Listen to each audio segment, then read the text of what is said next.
I watched a deep in-depth piece on 3 Stacks. We're talking about Andre 3000. Mm-hmm. What's your background on Outkast? Should I bring out my Outkast sweater? No, I know about it a little bit, but like, listen to like his breakdown about how Big Boy was about the culture, or like kind of hood with it, and 3 Stacks has always kind of a little been pushed away with his dresses and shit. He's from the streets, but he doesn't want to like. Yeah. But also, like, felt like he inherited a lot of trauma from like what he learned about his mom smoking crack while he was always moving all the time. I don't know. There's something very relatable, at least to my upbringing, to 3 Stacks when he like came out about it afterward. And also, like, a lot of people die. Or like, oh, Jay-Z fell off. Everyone fell off. 3 Stacks never fell off. Never fell off once. He just stepped away. Fell off. He has a similar route to Chappelle, where Chappelle didn't. He left on top. He didn't like burn himself out. I don't think anything in media has touched what Chappelle has done, though. I don't think any in media has touched what. We're not talking sports. We're just talking media. Oh, walking away $50 million just to go to Africa? Oh, there's plenty of... I think there's plenty of, like, athletes that have done similar shit. But Chappelle is king. Doesn't even come close. Next closest? I think he's Frank Ocean. Honestly, Frank Ocean has his own... They both see eye to eye with one another, which is basically... It's the same story as old. Don't get controlled by the industry, right? That's the whole and narrative. And they made the industry their bitch. Yep. Both of them. Did I talk to this with you? I probably talked to this with my cousin, actually, during Thanksgiving. Chappelle was supposed to be the big money maker for Comedy Central. Let's be real. They had South Park, but Chappelle was like their baby. Like that was their phenom. He ran to replace Rwanda? I don't know when Africa, but who replaced them? Who did? Some people say Key and Peele. Do you think Key and Peele? But that was years after. I still think it was a void that Chappelle left, even though it was like 5-6 years later. I think what Key and Peele did is basically how I felt. It's almost like how Kevin Hart kind of took what filled the void for Chappelle stand-up wise. But it was a more to be lighter, fair, like Chappelle didn't invent the genre of show he was making. Yeah, but he revolutionized. And like when you see, like when you see what a I'm sketch saying is post, like Key and Peele didn't entirely take like you had In Dave Living Chappelle. Color. I think In Living Color was like the first like sketch show that tackled with black issues. Mad TV did as well. Mad TVD wasn't that like a little later? Like wasn't In Living Color like late 80s, early 90s? Like In Living Color has been around. Right. I think that might be. I think Mad TV was like right after, and then I think Chappelle, because Key and Peele were actually Mad TV alumni. Mm-hmm. Yeah, so you could find thousands of clips on YouTube with Key and Peele as. Yeah, but they thought of Chappelle, like whether they say it or not, like a little bit of God in that lane. He didn't sell his soul to the devil. Let's be real. He didn't sell his soul. He didn't sell out. He didn't make it about the money. He made it about the love and culture of comedy, and he kept his integrity intact. That's why he left. You know what brought him back though? During so you know how Tribe Called Quest broke up for like 20 years or something like that, and then there was this they started producing the album, and then they did the SNL, and that they convinced Chappelle, or Chappelle like saw the opportunity and brought him on to be the host of SNL during the Tribe Called Quest special appearance, so he could introduce him. It's like, once again, Tribe Called, and that was he had that moment where like that's where he realized he wanted to come back to television. So that was like a big turning point in his career, and that's where he got the Netflix deals, and now like he had that like 10-year period where you never heard of from him. Then he comes back to public, like on SNL, like it's not like his clips go viral still. You see a talk show segment of Chappelle, it's getting millions of views. Like people still love this guy. Like younger generations are gonna be continuing to discover this guy through the Chappelle show. He's a Mark Twain Award winner. He is. Like that, and that's a very rare award. Mm-hmm. It's only handed the best comedians. Not necessarily the best comedians. The comedians that have effect on society. Dude, think about Chappelle's effect on hip hop. I'm sure it's wild. Oh, do you not like know his like first like he's like best friends with like every single like Mos Def, Talib Kweli, Tribe, Kanye, like literally everyone in the industry he has some affiliation with. During the Wyoming like era, Chappelle flew over. There's pictures of him like Jerobi White from fucking Tribe Called Quest and like Ali Shaheed Muhammad all with Kanye in his like cabin in Wyoming. That's how close he is with hip hop. And like he has a lot of influence. It's kind of crazy. Like a lot of like he had a lot of special guests on the show, right? He was probably the only special guest that really like put underground hip hop artists on a live performance.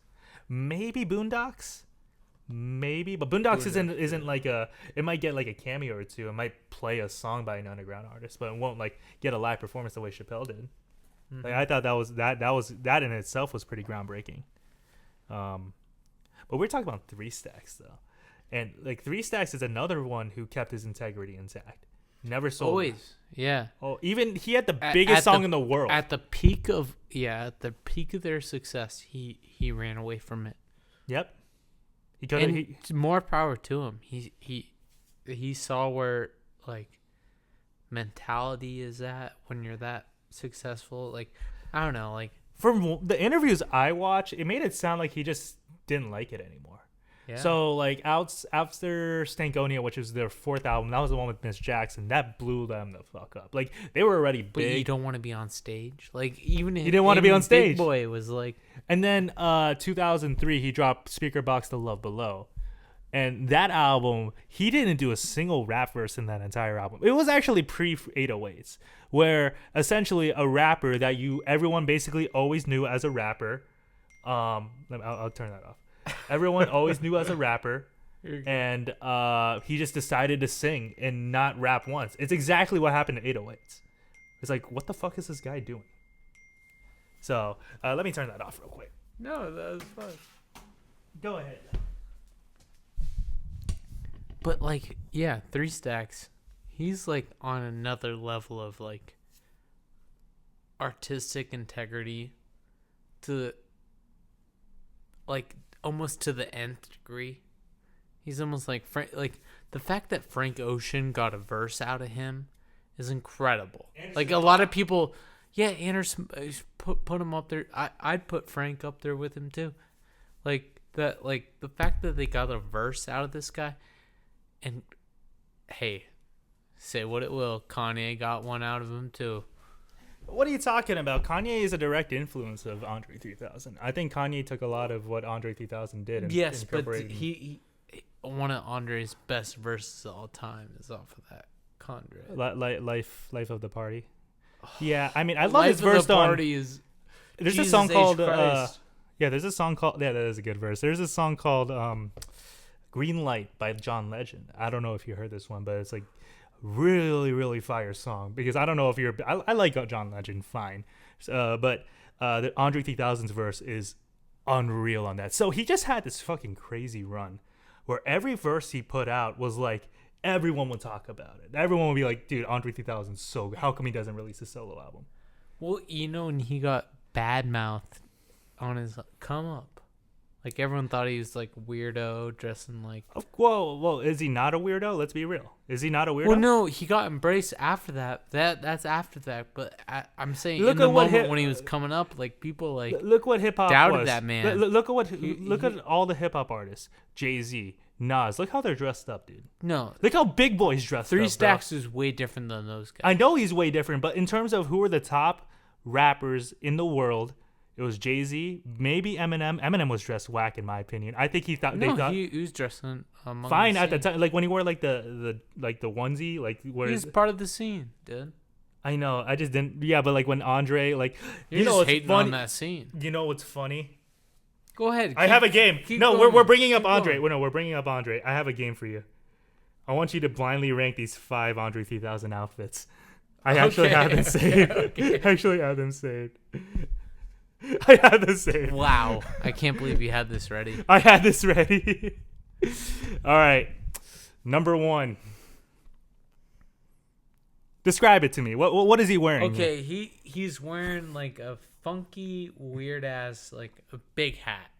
What we would call colloquially a big hat. He's wearing some jeans. It's like some denim. It's blue on blue on blue. His shirt's blue. His overshirt sweater's blue. He's wearing some denim jeans. He's got some blue ass socks and he's wearing some leather shoes. Okay. I'm putting this at 4. 4? 4. Okay, all right. I don't respect. This look is like meh to me. All right. This not was very just good. like maybe a year ago at most. Oh, no, you don't have to give me context. No, I mean, give me. This is right after his Flute album. Oh, dude, that's like 2. I want to put that 1 right now. This is at the Met Gala. I want to put that 1 right now, but I'm going to put 2 just in case. I'm leaving room. That is a fire ass fit. That is so money. I mean, let me look at that again. That's money as hell. He's carrying that bag too. Oh. All right, this was his Coachella outfit. I'm putting that. What did I say? The first one 4. 4. Oh, I wanted to put 4 again. You have 5, 3, and 1, I think. I'm gonna put this 3 because this is a stage outfit. I don't like it. But I know there's gonna be a worse outfit that I need to put 5. I'll give you context for this one. This was in one of their biggest singles in the 90s, Rosa Parks. This is literally what he was dressed up as in the music video. Oh, shit. That's really what the fuck. What are my last 2 options? 1 and 3. No, 1 and 5. I'm sorry, 1 and 5. I gotta put this 5. Not... disregarding context, I'm sorry. But this is outrageous. This is like definitely the worst outfit. We're ranking outfits. We're ranking outfits here. You're We're ranking outfits. I know. Your last spot is 5. This is what you got. No, number 1. Or sorry, 1. But that's what he loves. Unfortunately. So this is gonna be number 1. Nice. So yeah, it's so funny you brought that up because that was literally gonna be one of my segments. I almost put number 1, the 1 outfit. You should have put the hockey pads 1 is, come on, that's iconic. Like in hip hop, like that's like a what the fuck moment. I saw a comment on that music video where it was like Andre 3000 just walks out with that outfit before the music video. It's like, all right, I'm ready. And then Big Boy's like, okay. Like, I'm ready to go. All right. I love that Big Boy always gave him love. He always gave. They always try to push the narrative that they were always fighting. They never beefed. They never beefed. He was always Uncle. He was Uncle Antoine, and he was Uncle Andre. Like they were like always. He might urge dude, like, come on, bro, like, but it was never like, oh, I hate this guy or I don't like this. You know what had started that narrative though was during their double album, Speaker Box, The Below Below. Essentially, they basically released 2 separate albums and released it together. Remember, this is one of the best-selling rap albums of all time.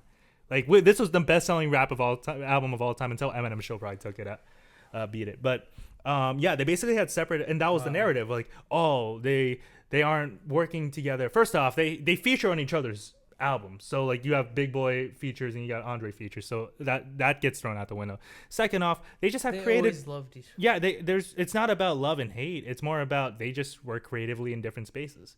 And I think they've been creatively in different spaces their entire, maybe except for the first album. The first album I felt like they both were, but like I think once you got to ATLians on, Andre 3000 just separated himself and became his own like he became why a lot of people put him. He's never released like a solo rap album, but people will put him as like one of the greatest rappers of all time. Like it's not even a question. Yeah. Just because of what he did with those. And like Big Boy's really good, and I think your average person can listen to Big Boy more, but he wasn't like the boundary pushing, the daring. The daringness came from you gotta love Andre. Big Boy sticking like he Big Boy seeing that and respecting that sound and like staying with that sound. No, he like brought it back to earth. Like of course. I compare it to what they talked about with Phife Dawg and Q-Tip. Q-Tip was just out there. What planet? No one knows what planet Q-Tip's on. He's just true. And then Phife Dawg was the one that brought him back to earth. It's the same concept. That Andre was on that way more extreme than. Oh, I agree. I agree. It's way more extreme. Because Big Boy knew where he was at, but also he saw the genius. He's not like he's no fucking like. There's no ego. I never felt there was an ego like with each other. They always like. No, he loved that, and he knew Big Boy knew who he was, and also I feel like Big Boy respected and like almost loved being a part of that shit, like and helped like yeah, he's like, yeah, bro, I'm always here. Like I remember watching the little like it wasn't a documentary, but like Big Boy was never pushing away. Never had any malice. Never had any like. Andre. Oh, he always if anything, Andre kind of pushed away Big Boy. Yes, because Andre was too out there. He got way too out there with the love or below. more so like directly like Andre pushing away Big Boy. Mm-hmm. Like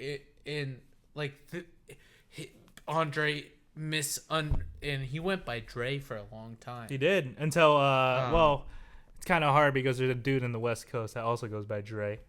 And there's also a dude from not only the West Coast, he changed his name. Not only the West Coast, but in the Bay Area, Mac Dre. He was a legend, like hip hop hyphy legend. So it's kind of there's a lot of Dre's. Let's just there's Cool and Dre, the producers. Okay, go ahead. That's why he thought he was so futuristic. He's like, I'm Andre 3000. Yep, it's all next millennium. Like that's like my musical lineage. It's like I love Tribe Called Quest. They gave birth to Pharrell. Gave birth to Outkast and Andre 3000 and Kanye. Like Outkast gave so much. Like you don't understand how much respect. Outkast, 36 Chambers, and then and Tribe all came out in the same year. Outkast came out in 94. Tribe came out in 93. You know what? They weren't the same year, but they were probably within like a couple months from each other. They're all a few months. They're all like within the same area time frame. But like you've watched interviews of 3 Stacks and Big Boy, not Big Boy, mostly 3 Stacks. Even in Phife's funeral, he was like, "Bro, people call us the greatest rap group of all time. I'm telling you, it's Tribe Called Quest. They're the greatest." Like he literally would give Tribe Called. He's like, there would be no Outkast without Tribe Called Quest. Our original name. But that's love, brother. I know. I love this. No, I love. This is what I love music. This is why I love music because it's about paying respects to those you grew up. Of course, that's what he did. He paid. Even if that ain't be like true objectively, like I love that he gave that love. Yeah. Like, He's of course he is. You know that's his brother. Yeah, like, and like no, he literally their original rap name was Jazz.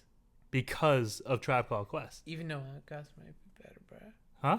You know Outkast. Oh, Outkast to you know me. No, Outkast to me is if Tribe Called Quest were like it's not fair because Tribe Called Quest were blueprint artists. You know, they were the artists that set the blueprint for what the rest of hip hop eventually became, which is jazzy, happy, very crazy, eclectic samples, and kind of being more creative and Outkast was basically the lineage of that. Of course, Outkast is better. I think Kanye is better than Tribe Called Quest. Kanye being better. Kanye and Outkast though, that's a conversation. Because I think I listen to Kanye more, obviously, but Outkast is kind of have a better. Their batting average is ridiculous, man. We got to review. Outkast. If we're going to review Outkast, we got to review their definitely debut. Want to talk about it. Their debut, dude. Their debut is ridiculous. It's my favorite. I think it might be my. I watched a whole documentary on 3 Stacks and. You're so interested now, dude. He's he's one of my favorites. I think he's the greatest rapper of all time. Well, like he's so interesting. He's like so interesting. How he pushed away the industry, a lot of the times, like get a little closer. Like he could have been like the biggest thing to ever happen. He was the biggest thing. But he could have taken that to another now you're level. a little too close. He could have taken that to another level. He could have. But I don't know, like, just like let things fizzle away. You want to know? He could have been the greatest, like one of the greatest rappers of all time. He is the greatest rapper of all time. In my eyes, he is. And could have like stepped on people's Kendrick throats. is what Outkast ended up being. Boom. Yeah. No, Kendrick, dude. People say Kendrick takes from like, huh? I'm just grabbing something. Want me to grab it? Oh yeah, go ahead, grab it. Go ahead. Kendrick is. No, we'll edit it out. Kendrick is. But what I want to say is Kendrick is what people say Kendrick. Who do you think Kendrick's biggest inspiration is? Like, who do you think he tries to model his style? He says Tupac, right? That's a lot of people, dude. That's a lot. Like Eminem, I hear a lot of Eminem. I hear Jeezy. That's a good one, Jeezy. Yeah, with a couple, not all of it, but Jeezy. Yeah, dude. Biggie. Like, you hear Biggie. You hear but he's so unique, dude. But to me, there's no one he replicates more. And I didn't really notice it until the song. Yeah, then Three Stacks. Yeah, I didn't really notice it until I heard the song "Worldwide Steppers." Do you know that song? Yeah. Yeah, off Mr. Morale. It's like the third or fourth track. It's like, what's the beat? Do do do do do do do do. And just hearing the way he flows over that song, I'm like, dude, this is an Andre 3000. This is a fucking Outkast song. This is what if Outkast was fucking 2025, bro. Bitch Don't Kill My Vibe. Perfect example. You listen to Bitch Don't Kill My Vibe. I didn't know it at the time, but more I listened to like Equemini, especially Equemini and like AT-Aliens, and hearing the way they use their guitar loops and like how they play, I'm like, even though it's a sample, I'm like, bro, that's Soundwaves. It's Outkast, dude. It's fucking. You know where Soundwaves from though, right? He's LA. How's he not LA? Where's he from? ATL? I don't know where he's from. I gotta look it up. I think he's from Carolinas. That Carolina. Ninth Wonder is from Carolina. Let's look it up. What's the guy? So. Who are we talking? Soundwave. Soundwave. I think he's LA. Why would he be LA? No, I think he had his upbringing, but why do I think he's Carolina connected somehow? Born in Los Angeles. No, entirely wrong. My bad. It's all good. But yeah, no. Soundwave, like a lot of Kendrick. But like, he was on that song. You listen to a song like yeah. That's like even the way Kendrick sings, that high pitched singing is Andre, man. He's Andre. He's literally Andre 3000. And if you're gonna copy the best, bro. I just want to say, like, not many artists can pull out a feature from Andre 3000, but Frank did. Frank did it twice. He did Solo Reprise, which is a banger. I'm solo, but that shit. And then obviously Pink Matter. Mm-hmm. And like that's the reason why I like that song so much, was because of his verse. His verse is crazy. And man, I gotta think of like 16 with by Rick Ross. Dude, there's so many features I just can't think of off the top of my head. It just makes me feel so much more valid as loving a Frank fan as I am that like Three Stacks is willing, and also like he's mentioned Three Stacks before, like as he's definitely in that wave. I mean, think about it. Like who do I see as like the big descendants of Tribe? Pharrell, Kanye, and Three Stacks. You got the Three Stacks love. Kanye featured on Watch the Throne, right? And then you got what's his name? What the fuck is his name? Pharrell producing a lot of his tracks. Well, I feel like you've made it in hip hop if you worked with if you checklist all three of them. And also, like, my pops, he's listened to a lot of music, respect a lot of music, and like when I showed him Frank Ocean, like he holds him in respect of like Rolling Stones. Like my dad, he's listened to a lot of music, and he's not the type of person. Oh shit. He's not the type of person, I'm sure, who'd be like super prejudiced to the new music. He's very open-minded, like when it comes to like. Wait, yeah, we'll re-record that. Come back. Because this is gonna die if we don't do this. Say that again once you get back.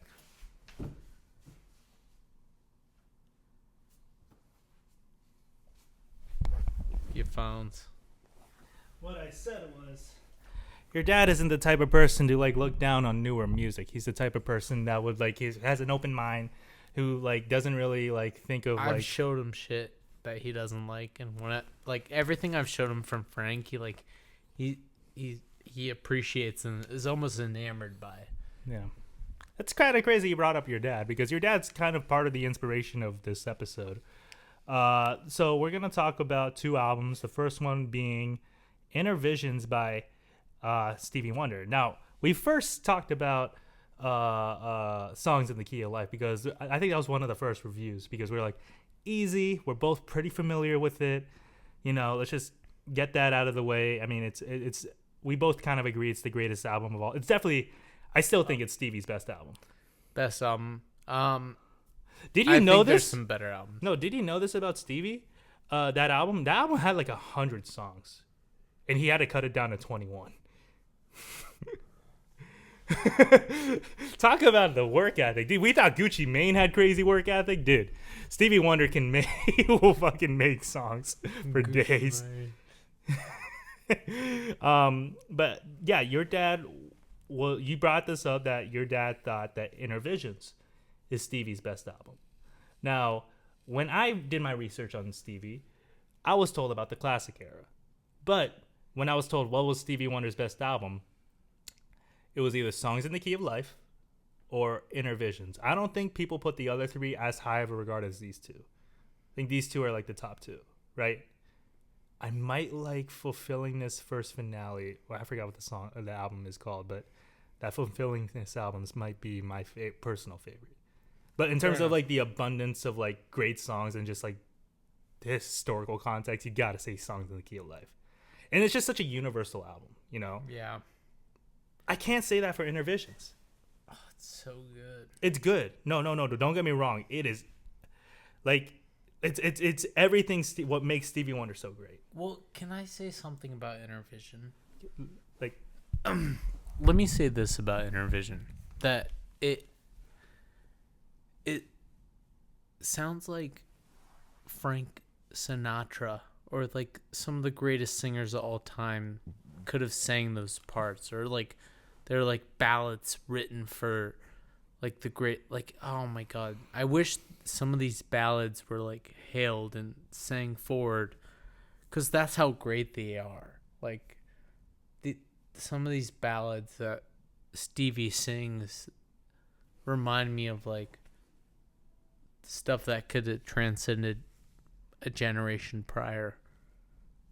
you think it's paying respect to an older sound in a way at the time, or dominating that sound? Yeah, paying respect to and like claiming. How would you describe ownership. this sound? Is it soul, jazz? Would you say it's the same? Well, I hear a little bit of like, he's the type of person to really blend a lot of different genres. Like, he could be funk, he could be soul, he could be R&B, jazz, like blues. Innervisions was like a whole studio kind of sound, I feel like. I get that from all of his albums, But like, especially that could songs. be a play. Like, could be a play on Broadway. Like, I don't know. Like, there's a lot of like interludes. I don't know. Innervision, I feel like, is my favorite. It's your favorite too, over songs? You really saying that? That's hard. Well, let's go through the album. So it starts off with Too High, which, I don't know. Too High is just like your typical Stevie Wonder, which is great, but it's typical Stevie Wonder. It's just funky as fuck, chill. Too high, too high, too, like, it's good. I don't go back to it as much as other songs on this album, but it's a good song. Oh, it's so good, dude. And then Visions, it's all right. It's all right. I'm sorry. I know I should be into more of the slow songs, but that's kind of where I'm getting at, though. Like, those are like ballads. okay. Those are like ballads that You need a ballad. I mean, I'm not saying it has its place in the album, but I like All I Love Is All in Love Is Fair better. Fair. I see what you did there, but yeah, I like that song. In terms of the ballad, I think it's my better song. But even just like generally, I just like more upbeat, like more energetic songs. Living in the City. You find that an energetic song? That did Mississippi. What are you talking? That gets me hyped, bro. What are you talking about? Yeah. That beat like building up. And you know what are you talking about? It's about like police brutality and shit, right? Oh fuck. Am I right? Back in the day, yeah. Yeah, like think about it. We got Fuck the Police, 1989. We thought that was far back. It's also moving from like the South, like growing up in the city. Just as white flight was happening, like there was a lot of black people moving to the cities as well, and perfectly described kind of like was like someone that thought they were coming in. You want to make $5 real quick going across the street, and then boom. It's like having this like illusion of like, oh, you go to the city, all your dreams would come true, when in fact the opposite happens. Shattered. Yeah, you get arrested for or like police profiling. You deal with a lot of these like issues of being an African American in the inner cities. And yeah, no, that song's perfectly like and then just hearing, just from a musical aspect, just like song. from like, yeah, it's so good. Like Stevie Wonder singing to the harmonica. Oh, it's just so doing great. Funny voice, like he changes. Mississippi. I'm like, what the fuck? You almost sound like Kermit. You almost sound like I get like Louis Armstrong vibe, like something like that. Oh, for sure. Yeah. So he's definitely he's getting his like inner like, but like that's like jazz band. Like when I hear like a jazz session or like music and just like hear people just like having a jam session.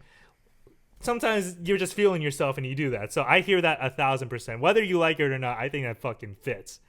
That might be the best, but it follows it up with Gold Lady, which Gold Lady is a great song too. I think that might be one of my upper songs.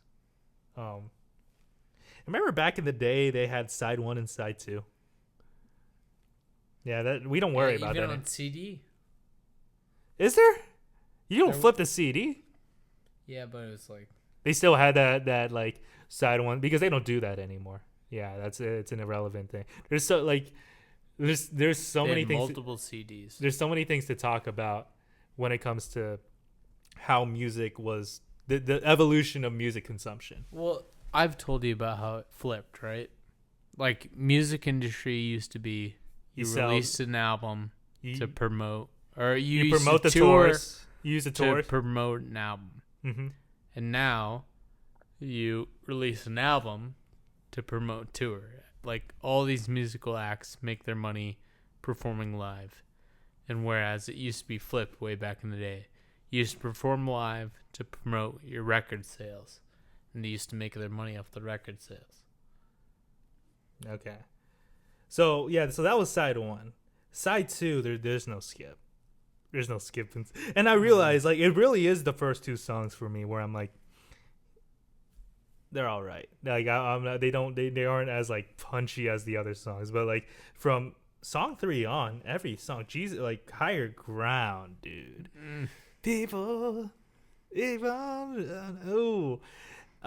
it be disrespectful if I said that I think I knew the Red Hot Chili Peppers version first? That's not a bad version. Disrespectful, but I'm surprised you didn't know the Stevie version first. I think I heard the Red Hot Chili Peppers because the Red Hot Chili Peppers is a pretty popular one, is it not? I guess so. Like, I've heard that. I definitely heard the Stevie version first. What are your thoughts on the Red Hot Chili Pepper version? Like as a rock, pays a good homage. I think it's fire. It's pretty damn well. Obviously, I think you can't beat the Stevie version. I mean, Stevie just kills it. I take it back. I said there was no skip on the second half. Don't you worry about a thing. Really? I don't know how I feel with him trying to be Spanish. He does it a Oh, little I bit. do not like that song. I agree with He you. does it a I little hate bit. that Like song. I loved I Am Singing off songs. Like I Am Singing. I love See, that if they song. kept the vibe throughout the intro, like kept that throughout, but they don't. They're like, they spoiled a good thing. I feel like the song could have killed it if I was producer. Like you learn how to produce for Stevie Wonder. Well, I'm just saying, like, why go back into like normal song? Like, keep it in that Spanish. It just like, I don't know. That's probably just- that's one of Stevie's most famous songs. Is that like not? It's probably the most famous song of this A album. lot of people know it, It's probably the most famous song in but this I album. hate it. I don't like it. I'm with you. I- They spoil it. They could have done something so much better. Mm-hmm. Yeah, but it's not like it's like. Again, this is Stevie Wonder we're talking about. So this song being like trash, it's for Stevie Wonder standards. I think you give this song to anyone else, it's probably the best song of their career. That's just how fucking good Stevie Wonder is. But my favorite song, he's Mr. Know-It-All, dude. Mr. Know-It-All. Dude, oh my god, that's easily my most played song on this album. Might be one of my most like, at least top 5 Stevie Wonder songs. At least I fucking play that song all the time. Oh, it's just him building it up, and he does the crazy voice at the end. So overall, like, I can see why your dad thinks this is better. Like, it is. I think it's a pretty experimental album. Mm-hmm. Pretty he out there. Appreciates that shit because like he's a Dire Straits, he's a Pink Floyd, he's a like lover of that shit. Yeah, because I think songs is just. I think it's easy listening. Like I could put on Songs in the Key of Life and just like vibe. This one, like he also. I don't know if I could say think, that. I think my dad would agree that Songs in the Key of Life and Sgt. Pepper's are the 2 best albums of all time. But also like he just puts Innervisions up there as like. And there's better Beatles albums than Sgt. Pepper. It's my personal favorite, but if you said shit, if you even It's said got a Day in the Life though. yeah, but if you said like because you said Day in the Life, to me, In My Life is not that far off as being the greatest song of all time. I so Rubber Soul. George Harrison. That's not a George Harrison song. That's actually I think both of them are McCartney. They're both McCartney. I know for a fact. I know. I've done my research with the George Harrison songs. He has a select few, but his batting average is ridiculously high. So good. But he doesn't have a lot of songs in the Beatles catalog. That's one of the best Beatles songs. Yeah, Abbey Road. People say Abbey Road. People say Let It Be. That might be one of the weaker in the runs, but that's really good. Revolver might be considered a tad overrated, but I think Revolver's great. Revolver's 2 or 3. 2 or 3. We'll get into our Beatles. I mean, our first Beatles album, we won't spoil it, but it's none of those albums. But back to this one. I mean, yeah, where do you rank it in Stevie's catalog? Like out of the 5? 2. Because we're going to eventually... Probably 2. We're going to eventually... This is probably number 3 for me. I don't know. I like music on my mind. And Talking Book is not bad. Like Talking Book is good, but I don't know. There's some like cultural impact definitely to Innervisions. Absolutely, I you got to think. respect that. But Talking Book's got Superstition. Yeah, but I think they got respected more the later it went on. I feel people so who don't know Stevie Wonder know Superstition though. It's easily his most iconic song. Might not be my favorite, but it's his most famous song. He has so many. What's you could name a song. I could probably say Superstition is probably more iconic than that. Probably. Yeah, probably. Maybe Isn't She Lovely? That might have a case, but no, it's Superstition. But like I think each album has like so many great. It's such a historically like great run.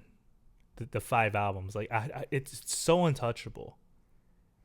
It's one of the greatest album runs in the history of music. I mean, I think we're gonna eventually get to the later 3. We should, right?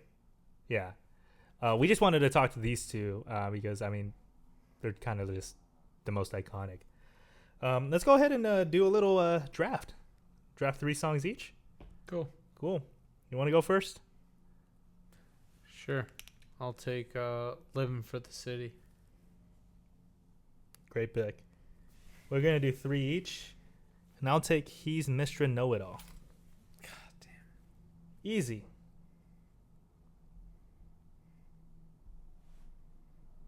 I'm gonna. Oh, it is. I'll take Higher Ground. Ooh, that's a steal. I'll take Golden Lady. I'll take All Is Love and Despair. Wow. All in Love is Fair. Wait, say it again. All in Love is Fair. Cool. I'm considering either Jesus. I'm not picking Visions or Don't You Worry About a Thing. I know that. Give me Jesus, Children of America. Too High is very close, though. Honestly, I do like Too High more than Visions and Don't You Worry About a Thing. Took 4? No, we're doing 3 each. There's only 9 songs in the album, so it's not really. But yeah, that's Stevie Wonder. Why don't we move on to the next album? Yeah. 2001. Oh my gosh. So before we start with talking about the album, let me give you a little bit of research of this album. First off, think about the context of the career of Dr. Dre. First off, let's talk about Dr. Dre, as told by the famous movie Straight Outta Compton. Escape from Compton. Started out in an R&B group, World Class Wrecking Crew, right? You ever heard about this story? Oh, of course. Yeah. He was with Yella. They had a DJ. Yeah, Lanza. And then he linked up with, I don't know, the story's a little muddy, but I think he linked up with Eazy-E. He was like good friends with Eazy-E. And they started a group together. And if I'm not mistaken, Ice Cube wasn't a part of the group yet. He was still in a different group. So it was like Dr. Dre, Eazy-E, and Dr. Dre produced Eazy-E's first album. Yep. Easy Does It. Redman. No, MC Ren. MC Ren. Sorry, why did I say Redman? MC Ren was a part of the group. Yep. More so, he was a DJ. And I feel like wasn't what's his name? Added late. He was just like a feature, no? Ice Cube? No, Homeboy. Yella? Easy? Easy was like a feature late. I think that might be true, but I believe that they try to get because Eazy-E owned, but he literally used his drug money to buy. That's what they implied in the movie. He used his drug money to start up Ruthless Records. And they found Jerry Heller, and Ice Cube ended up being their writer, and they had this interesting system where Ice Cube would write the lyrics, and MC Ren, you got to give credit to MC Ren, and then Dr. Dre was just the musical guy. He was just the guy who came up with the music. So, and Eazy-E was just the face, the image. So I'm just kind of curious before we get to this album, who do you think is the most valuable member of NWA? The one who is in charge of the music? Dre. Yes. Okay, thank you for saying that. You know why? It's because everyone would probably say Ice Cube. But really? I mean, he was the one that wrote the lyrics. So like Ice Cube definitely has its case. And obviously he broke off early. He left the group and started his own solo career and outsold NWA, which kind of further proved his case. But then Dr. Dre left. Started his own record label, Death Row, with Suge Knight. Released The Chronic. Wow, The Chronic. What an out. Like, come on. It's the fucking Chronic. It invented G-Funk. Like, it birthed so many careers. Like, there's so much in hip-hop that would not be where it's at if it wasn't for The Chronic. Like, we're talking about one of the most important... Like, It's the fucking Chronic, man. So he releases the Chronic in '92. Let me in 1995, the original successor to the Chronic was titled The Chronic 2, New World Odor. Papa's got a brand new funk. So this is the original title in 1995. Now, what happened in 1995? Dre left. Death Row, right? So Death Row actually had the copyrighted name for the Chronic. They trademarked that name. So when Dr. Dre founded Aftermath and wanted to release his album, he wanted to call it the Chronic 2000. But he didn't. And it's actually funny. Suge Knight released a compilation album called the Chronic 2000. I'm serious. And that flopped. So Dr. Dre was like, fuck it. Just call it 2001. They couldn't say the Chronic name. So, contrary to popular... Everyone knows it. Contrary to popular belief, it's actually legally called 2001, right? But who the fuck calls it 2001? Everyone knows. He's like, you can trademark that name, but the Chronic will always be through me.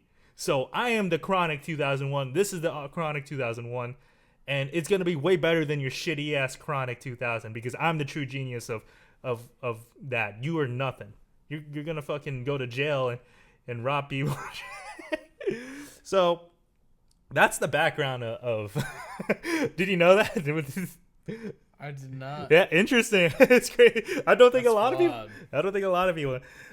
So going into this album, well, first off, this is my first introduction to Dr. Dre. I definitely heard this album before. The Chronic. I mean, I'm sure you're the same, right? Me too. Yeah. Like, I feel like if you get into hip hop our age, this has got to be one of the first albums you listen to. It's up there. The Next Episode, Still DRE. You tell me they've heard those songs. You tell me these songs isn't in, but like, they don't know Explosive. They don't no, know. I'm talking about the hits though. Yeah, Forgot of About course. Dre. Yeah. Like these hits have like They heard him growing up. we've heard them growing up. Like our generation, what I'm saying. So like I don't know. I feel like this is just hip hop 101 to me. This is like if you want to get into hip hop music, not even like the Chronic, because I did say the Chronic is like one of the greatest, like most influential albums of all time. However, it's dated. It's dated. I mean, I love the sound. I love the G-Funk sound, but it does sound like it came out in 1992. Same with Tribe Called Quest. Dated. Sounds like it came out in 1991. Rapping sounds very 90s-esque. What about Wu-Tang? Wu-Tang sounds 90s. But I think it's like a What good... about It's not West Side dated. Gun? It sounds like West Well, Side West Gun. Side sounds old school. Okay, being dated has such a bad connotation. I don't think being dated is bad. It's just like it helps. Wu-Tang sounds dated. Dude, the beats, the RZA beats in the 90s. Okay, their rap style, I think the underground still tries to copy that Wu-Tang hyper, like very explosive rapping style, but beats wise, I mean, 36 Chambers sounds like a lot of those early RZA beats sound very 90s, and I think, but that's why I love 90s hip hop, because it sounds so fucking good. He's an architect of it. But this album, it came out in 1999. Unique as fuck. It's so unique. Nothing sounds like it. I think people still try to replicate this sound. And it's funny. Before I knew the story, I'm like, why did they call it 2001? And it came out in 1999. That doesn't make any sense. And I'm like, wow, maybe Dr. Dre has made such a futuristic sound that he's gonna eventually. He's like, this is what the music will sound like in 2001. Something stupid like that. Yeah, so timeless, man. And I think what makes it so timeless is the simplicity. And shout out to motherfucking Melman. Melman co-produced this whole shit And Melman and Dr. Dre, like this isn't a Dr. Dre produce. Melman needs to get his flowers. He needs to be recognized for what he did on this album. Because I don't know if he did anything else. I'll be honest. I think this is like his claim to fame. Maybe a little bit with Eminem, but I don't think he did anything else besides this album. So, yeah, no, this album is so simplistic, like simple, like musicianship. Just like when I think of a song like, I'm either thinking of Big Eagles or Fuck You, but it's just so simple. It does all sound alike a little bit. So, but I fucking love this sound. Like it just goes after like song after song after song. No skips. No skips. And they all blend together Perfectly. There's like sketches and Get closer. There's like sketches in between songs. And the sketches have even the sketches have fire beats, dude. The skits have like I wish they made a whole song out of some of the skits. I'm thinking not Car Bomb, Bar 1. Like that beat's crazy. Dude. Like the Education with Eddie Griffin. I never knew who I didn't know who Eddie Griffin was. I had to look him up. I didn't realize he was like some famous comedian in the 80s and 90s. But big dude. Really big dude. In many ways. But dude, just looking at this track list, man, so many beautiful songs. I mean, let's just talk about the hits first. Still DRE. I mean, dude, like they're gonna always play that song 100 years from now, 200 years from now. That song's gonna sound like it came out yesterday. Like I don't feel like that song aged a day. Like it's so perfectly made. Bang. Bang Bang's good. Like, if I made a list of the top 10 greatest produced songs of all time, I swear to God, half of the list would be from The Chronic 2001. It might be the greatest produced album of all time. Yeah. It might be. Like, even the next episode, dude, that's fucking gross, bro. You coughed on me, bro. It's fucking nasty. Anyway. Dude, You're good. Don't worry about it. What I'm saying is, the next episode, that Jesus. beat, because I forgot what the sample's from, but I don't know how he came up with that beat. I don't know how he came up with fucking What's the Difference. Like that beat, like that was like some old obscure French song. Yeah. And he flipped it into some hardcore like mean shit. Like that shit sounds evil. It sounds sinister. It sounds like I'm about to shoot you. This shit is just G as fuck, dude. It's like The Watcher. Are you talking about the song The Watcher? Things just ain't the same. Yeah, dude. And Dr. Dre has a reputation of being a little fake. Being a little like, oh, I'm not really from the streets. However, I think he constructed one of the best sounds for like gangster rap. Because I think 50 Cent eventually tried to sound like this. And then The Game. And like, you know, like this sound did end up kind of conquering a little bit of the 2000s, the Aftermath era, especially like during that in that circle.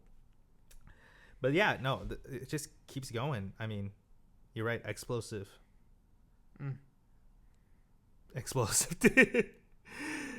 But how many times has that sample? Have you heard that sample? I've heard that sample a few times. I've heard Freddie Gibbs rap over that sample, actually. You've heard Erykah Badu song? It's not her song. She used the same sample. So it's from an original song. But I think they used the same sample. I mean, let's talk about the MVP of this entire album, though. Mr. Marshall Mathers. I mean, what is there to say? I mean, Eminem just every verse he had here. She ain't same for gangsters. That was, I mean, he wrote that, but he wasn't the one who, or I think he wrote it. Yeah, yeah, you're right. He wrote it. Yeah, I don't know if people know this, but Dr. Dre doesn't write any of his lyrics. Most of his lyrics are written by other people. Like Still DRE is written by Jay-Z. Wait, what song is that? She ain't same for gangsters. The Watcher. It's written by Eminem. You're right. But yeah, But that's the greatest song on the album. Really? That's your favorite song in the album? Dude, how diabolical he sounds when he. Yeah, so what? Eminem wrote it, but the way he. Oh, Shane he has one of the Gangsters. greatest rap voices. Yes. Like his voice is so good for hip hop. Oh, So great. That's why like you can say that he didn't write. First off, he's a producer. And second off, his voice is so essential to the identity of hip hop that like you can't just like you need it. You need it. Like even back with NWA, like his voice is so important to the genre. You want to know my favorite? Your favorite's the first track? My favorite's the last track, The Message. the mess. It's Great. it honestly Explosive is probably my favorite, or Bang. Bang Bang Bang. Bang. Dude, there's so many Bang. like even the hits, man. The next episode's still excellent. What's the Difference is also one of my favorite songs. Honestly, I think it might be What's the Difference. Either What's the Difference or The Message. Those are my top two. Along obviously Explosive. But yeah, West it keeps Coast. going. Like like honestly, I don't think there's a weak track on this album. Even BN, I'm just gonna use the initials. I'm not gonna say that B You're a Kanye fan, no? bitch N words. I will just go with that. Bitch N words. That's a great song. And then Some LA N words is a really really good song. FU is a really good song. Oh, here's another point I wanted to make. They swear a lot in this album. Like I wonder what the swear count is. It's like a freaking Tarantino movie. Like I don't know. They swear in album. They swear in hip hop all the time. Like I shouldn't be shocked, but I don't know. Maybe because this is one of the first rap albums. The curse word per minute. No, just explodes like Corrupt's verse and Explosive like eat a dick. You're more of a bitch. Fuck a bitch. like he just keeps going. Like you gotta eat a Swallow a dick. You gotta eat a dick and shut the fuck up. Like what the? like it's just like it. This isn't lyrical. The only thing that's lyrical for me is Eminem's verses, like in terms of like technical lyrical. But like I think it's the gangster vibe. rap. It's the vibe. Yeah, it's the vibe. It's the aesthetic and it's the lack of a better term authenticity. Like coming off convincing that like we gonna shoot you. It's beautiful, man. I mean, I have no other words to say. It's the most essential listen for any hip hop fan. I think it's one of the greatest rap albums. Timeless. 2025 still sounds great. I still go back to this album. I mean, I'm glad we reviewed it. Anything else to add? It's fantastic. Honestly, like put it up there with Innervision Go close. Yeah. as one of the greatest albums. It's a great album of all time. Yeah. Like the Chronic's great. God damn, the Chronic's great. It is great. It is dated. Like let's be real. Like you can't show a kid to 2025, play him a song like Let Him Ride, and I think they'll be like, this sounds like some old shit. You play him Still DRE, they're gonna vibe. Still DRE sounds great. Explosive. I'm just saying the reason why I'm saying Still DRE is because that's probably the most famous song on this album. Yeah, that won't die. That won't die. Song. It's a timeless song, but it's like it's a pop song essentially. Like it's a song that just everybody fucking knows. It's not a pop song. It's a rap song. What popular? Yeah, I know your definition, but yeah, you're right. It is a rap song. It's just so well known. You ever heard of Hitman? Hitman is featured on 1, 2, 3, number one 4, hits. 5, 6. Are you gonna say number one hits? No. Or just 7, songs? 8, 9. He is on 9 of these tracks. So have you heard of Hitman? Because I've never heard of Hitman. I had to do some research. Hitman was actually one of the first rappers that signed to Aftermath. He's actually a California rapper, so I'm sure in Dr. Dre's head, he's like, oh, if I want to build my label, I got to sign artists that from my area, so to kind of like keep the West Coast alive. And then he also was like, okay, what if I went to this white kid from Detroit and took a chance on him? Change his whole fucking trajectory. Because this guy flamed out. This guy never released an album. He was claiming the fame, is on the Chronic, is on the 2001. He's on 9 of these songs. So he's basically, Hitman was basically on this album for 9 of the tracks, and then kind of just disappeared. Never released an album. Maybe released a single or two, but never released an album. But the other guy that that Dr. Dre signed ended up being the greatest selling rapper of all time, just casually. Mm-hmm. So, I mean, Dr. Dre, kudos for him. Like, he has an underrated talent of scouting talent. Like, if there was a great, like, Eazy-E, he scouted Easy, but Easy, yeah, he scouted Eazy-E, and in a way, he scouted Ice Cube, Snoop Dogg, going to Eminem, moving on to 50 Cent. No, it keeps going. 50 Cent. The Game, bro. The Game's fire. That was I think that was his like West Coast comeback, and then not to mention 50 Cent brought up G Unit. So in some way, G Unit was through Dr. Dre, and it keeps going, man. Who else is after Matt? Kendrick. Just casual. Just get Kendrick. Easy Kendrick. Yeah, just easy Kendrick. And then underrated one for me, Anderson .Paak. He brought up Anderson .Paak. And Anderson .Paak, I knew Anderson .Paak before he signed to Aftermath, actually. He was with this rapper named Watsky. You ever heard of Watsky? I think I have. You ever heard of the epic rap battles of history? Of course. So he was like he wasn't like, he was always like a special guest every now and then. So he's like white rapper who could rap fast. I was a big fan of him. You know, he was one of the I really liked Watsky. And his second album was actually produced by Anderson .Paak from front to back. Damn. And he had a lot of Anderson .Paak features. So like there's a song called Ink Don't Bleed. I watched the music video, see this dude on the drums and singing the hook. I'm like, who the hell is this guy? This guy's pretty cool. Didn't think much of it. And then I discovered Anderson .Paak through Compton. And then I discovered Malibu.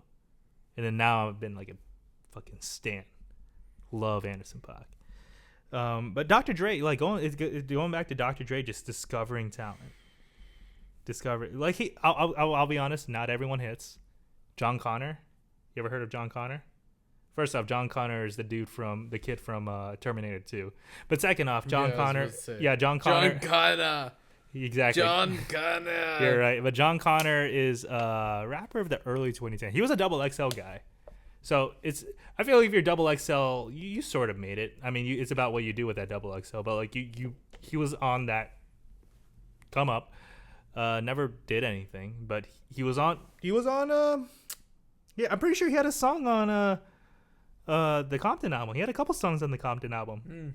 So, yeah, Dr. Dre, he didn't hit every single one of them, but the ones he hit, I mean, he probably brought up, like, just Snoop Dogg alone, man. What Snoop Dogg did? Snoop Dogg to fucking Eminem. Yeah, no. God damn. The most important figure in hip hop, by far. I can't think. Dre? Yeah. Yeah. I would agree. In some ways, maybe you could put like Wayne or Kanye. Like, because they brought up people on their own. Like, Ye brought up. Dre can push the button. Yeah, but Do you know about the concept of pushing the button? What? Like pushing buttons, like pissing people off? No. That Kendrick brought up. What? He said Dr. Dre, Snoop Dogg, and I are the only ones that can push the button. Which is what? On hip hop. What, like, can change the culture and shit? You really know nothing about this? No. Really? Tell me about it. So, like, from what I've, like, you're bullshitting me, right? Just tell me. No, you know I have no idea what you're talking about, dude. Okay, so, like, Kendrick talks about pushing the button. And, like, that him, Snoop Dogg, and Dre are the only ones that can push the button. And that's, like, talking about, like, on hip-hop. Like, the ones that have done it, been around it. Like, I don't know. I might be out of school on, like, what he means by it, but like I explicitly hear Kendrick talk about like he's the last one to be able to push the button. Are we talking about like keys nuclear? We're talking nuclear war. I see. Who has that influence? Who could like do something that could shift and like start shit? Yeah, Dre had that. Snoop Dogg had that. Interesting. I never thought of it that way. To be able to push the button. Nuclear. I mean, war. that is interesting. Kendrick K-Dot, he did push the button on Drake. He did indeed, and we'll see where hip hop goes. It looks like hip hop is going to be more of an underground genre from moving forward, which it's always been for me. I've always been, but mainstream hip hop has been dead for a long time. Dead in terms of quality, not dead in terms of relevance. Well, anyway, let's do another draft. Yeah. Yeah, let's draft this album too. Do 5 songs each. All right. I'll get the first overall pick. Okay. My first overall pick from Dr. Dre's Chronic 2001 is going to be The Message. I'll take Still Dre.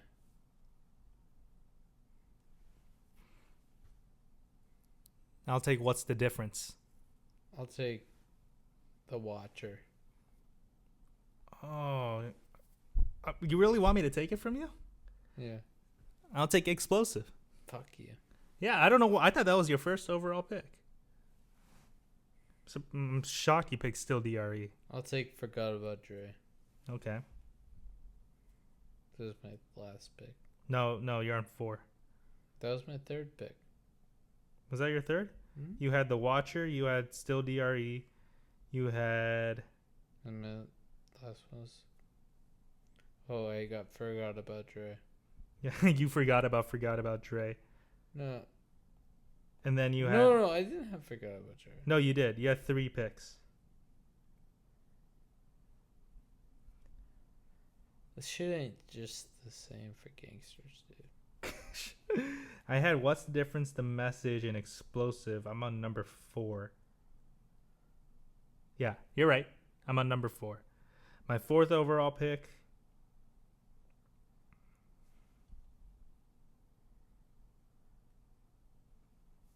My 4th overall pick is going to be The Next Episode.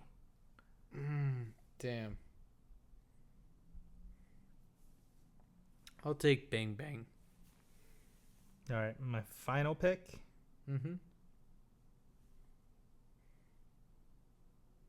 I think I'll take a B-word, N-word.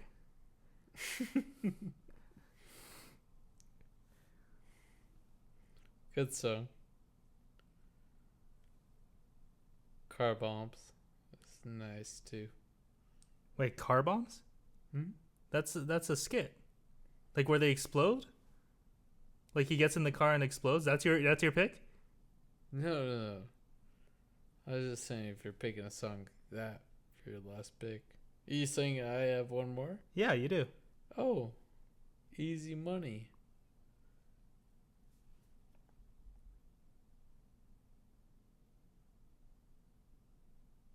I will say I think the weakest song is Some LA Blank, but it's a banger. Wait, Forgot About Dre? I still have no. You took it. Did I? You did. I don't think so. Yes, you did, dude. Okay, fair enough.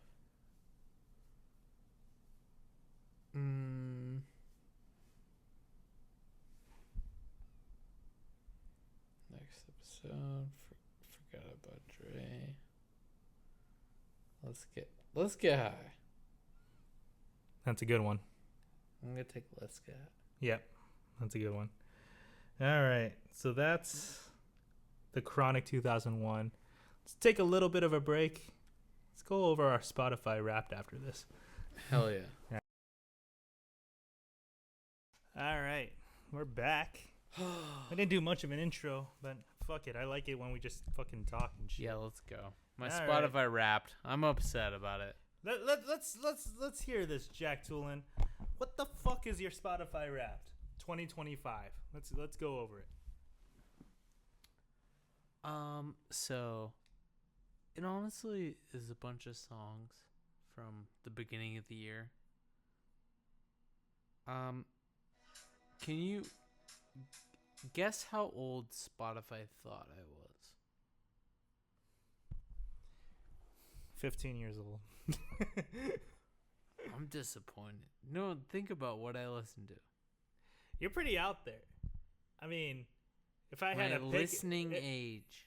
if I picked an age, I'll 20, I'll let you swipe up 40, on it. 45.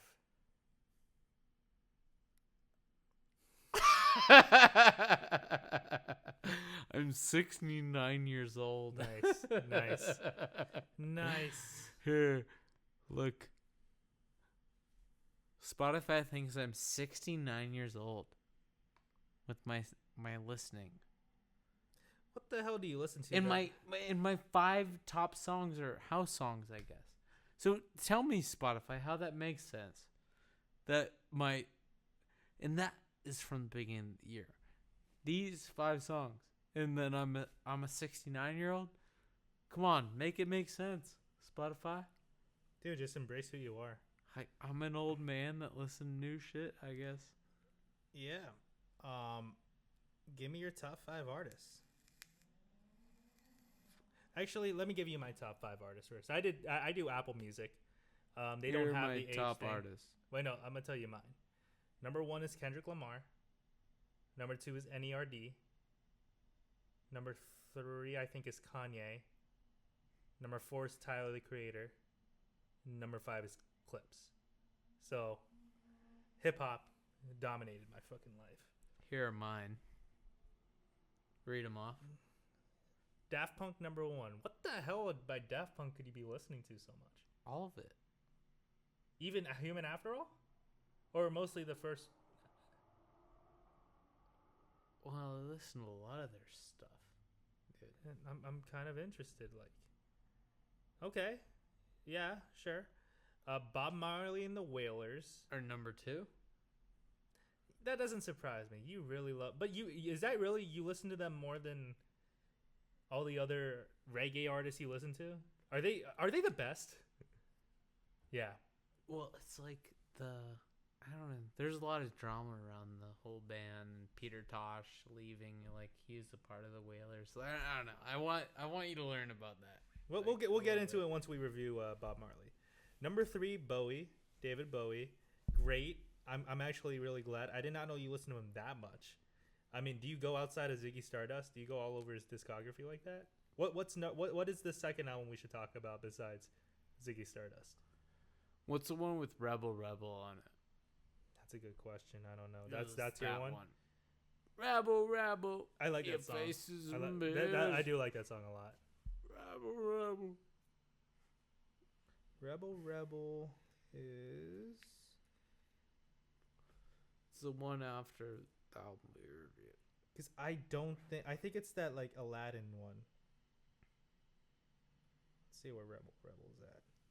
It's the one with changes on it too. Change. Oh, Diamond Dogs? I would never think it'd be this album. Let me read off the rest of your list. John, Paul, George, and Ringo is number 4. The Beatles. And number 5. Who the fuck? I mean, I know you showed me The Road, but Lane 8. Yeah. They up there for you?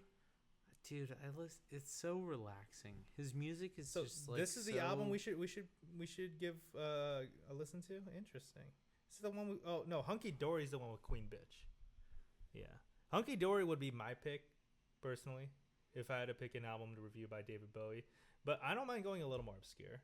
Like, I mean, David Bowie has such a vast discography that like you could kind of like, because I think Golden Years, I really like that album. Golden Years has got a lot of good tracks. Like, his 70s run is pretty damn good. Like, it's very good. Very good. I think Lane 8's up there too. Well, Lane 8, I mean, maybe it's coming off a place of ignorance, but it seems a little bit obscure. Yeah, he just, like, his music is so, like, relaxing and, like, so, like, I don't know. Like, I feel like he'll be looked on, like, No, I don't want to say Steely Dan, but maybe. Like, I don't know. Look back on. So, Favorably. Apple Music gives you your top songs played of the year. However, it gives it to you throughout the whole year. So in other words, I know my top songs through a monthly basis, what my most listened to song of the year is. But Spotify Wrapped, from what I understand, only tells it to you at the end. Mm-hmm. And also with Apple Music, look at this. You could go back to previous years. Look at this. You go back to previous years, and you can see what your most listened to song was in previous years. Yeah. So I'm going to give you a funny take here. So in 2021, my most listened to song was I'm Not Okay by My Chemical Romance. And then in 2022, my most listened to song was I Think I'm Okay by Machine Gun Kelly. Really? A Machine Gun Kelly song, dude? Oh, if you want me to go back, dude, I have some pretty embarrassing songs I used to listen to all the time. But yes, Machine Gun Kelly was my most listened to song in 2022. That song is amazing, though. I don't listen to Machine Gun Kelly like that, but goddamn, I fucking love that song. So going back to my top 10 songs of 2025, let me read them off for you. You kind of already took a glimpse at it in the past, but let me just tell you this for the audience. Number 10 is my favorite. Like my favorite movie of all time is Piece by Piece. So I had the song Piece by Piece at number 10, which I fucking love. Number 9, Virginia by Clips. I showed you the Tiny Desk performance. Excellent. Oh, so good. So good. Number 8, this kind of caught me as a bit of a shocker. I definitely listened to this song way more earlier in the year than I did later in the year. A Change Is Gonna Come by Sam Cooke. And I don't know, there was this like one time where you're like, dude, I gotta show you this really fire song. And you played Change Is Gonna Come. I'm like, dude, I'm already been playing this. No, we'll get to it. Number 7, Gypsy, Fleetwood Mac. I don't know. Fleetwood Mac is in my top 10 like most played artists, so I've been big into them. Number 6 is the AI song I told you about, right? The one where you did an AI version of Future, and he sampled that JPEG Mafia, either on or off drugs. And then number 5 was that Japanese song that we did a take on, Stay With Me. And then number 4, Grindin', Clips. Number 3, Things Are Getting Better, NERD. Number 2, Saint Chroma, Tyler. Number 1, Like Him, Tyler. Have I told you about Steely Japan? No, you have not. Okay. Your most played song is Toro et Moi. That's surprised amazing. Me. Is that the one with by Paradise? Yeah, you've recommended that song multiple times, so I'm kind of not surprised. That's your number 1 song. What I love though is Instant Crusher number 5. Such a good song. How big did you get into this? Would you say you've listened to the Strokes a lot, or every now and then? Yeah. Yeah. Always been around. So it's kind of funny. The Strokes had like a side band called the Voids, and I think Instant Crush sounds a lot like what Julian did on the Voids. Kind of being more electronic in a way. I don't know these other songs though, and I really like that your top genre is house, because no shit, it's house. It surprises me because, like, I don't know. Mine's rap. Like it's hip hop. I think this is the year that got me more interested in listening to rap music again. Not modern rap music. Like, for example, I think Clips is probably one of my most listened to, like, groups. NERD, Pharrell. I'm surprised my boy Lobby didn't pop in here somewhere. I wouldn't be surprised if he pops in next year. You think so? Yeah. I mean, I don't see you stop listening to it. But look at my top 20. Look, I have Explosive really, really high up there. Fragments of Time is really high up there. Such a good song. I saw Frank Ocean. Dude, I saw Frank Ocean on my list, man. Yeah, this one used to be really high, but it definitely tinkered off. Like Kendrick was my most listened to just off the strength of GNX. I listened to Like 443 genres this year. yeah. Wow.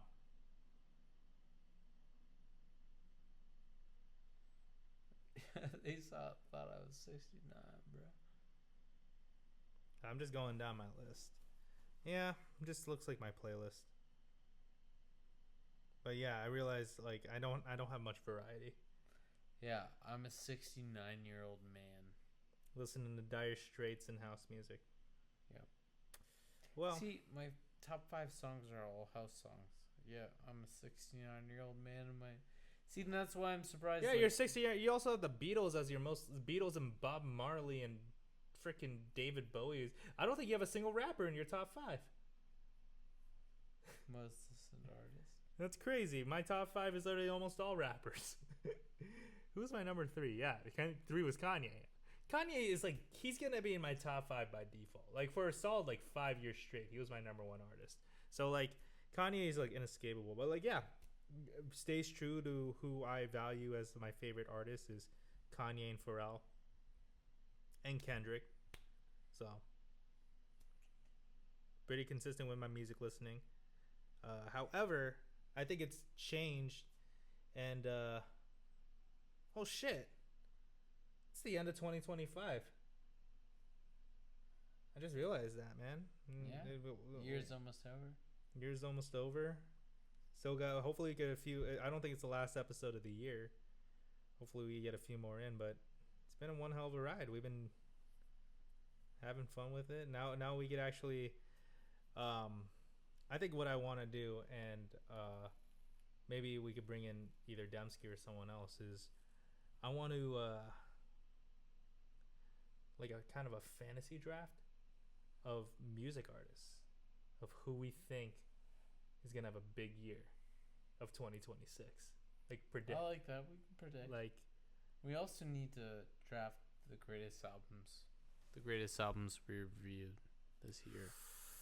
well, we're not done yet. We still got a couple more. Like Yep. I think Gin Blossoms is definitely the next album we should do.